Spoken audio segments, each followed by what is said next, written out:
Hamza radiallahu anhu is martyred in the battle of Uhud. There isn't a week that passes by, but the Prophet of Allah heads over to Uhud to go give salam to his buddies, Mus'ab bin Umair and Hamza radiallahu anhu, along with the other shuhada. He remembers them. The last place the Prophet of Allah was seen in his life before he passed away, before he left his chambers, was in the graveyard of Baqiyah. Abu Muwayhiba says that the night before he entered into his final illness, the Prophet of Allah woke up in the middle of the night and he went to the graveyard sitting with his buddies who left him before, those that had put their life on the line, sitting with them, giving salam to them, farewell moments, crying that the next place we'll meet will be in Jannah. You guys were awesome. The final sermon the Prophet of Allah gives after Dhuhr Salah, he starts off the sermon by first and foremost turning to the Muhajirun and saying to them, y'all were awesome. You left everything for me. You came forward and were by my side and left your homes and came to Medina with me. I appreciate it. Then turned to the Ansar and said, you were the people that housed us when we needed someone.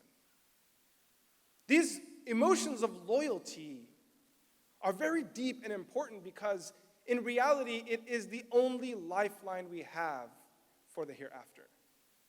Just knowing that the fact that I wear hijab in a Western country or wear niqab in a Western country where all eyes of the media and people on the streets are locked onto me, my identity is at question, and yet I choose to be a Muslim in the middle of all this confusion. Don't be fooled to believe the Prophet of Allah won't give you a high five on the Day of Judgment. He's not someone to walk past you. He loved an alcoholic.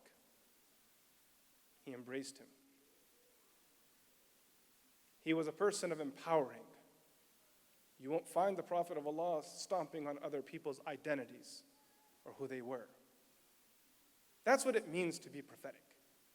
And it was these people who grew up under this mentorship of Rasulullah sallallahu alaihi wasallam that then embodied these unique characteristics that then brought their mention in the eternal kalam of Allah subhanahu wa ta'ala, al-Qur'an al-Karim. That Allah subhanahu wa ta'ala references these people. And when Allah talks about them in the Qur'an, and when Allah talks about anyone in the Qur'an, it is on the basis of moral and ethical values, spiritual values. That's why people are mentioned in the Qur'an. It's not a historical text. History is coincidental. The main message is salvation. How does a person find success?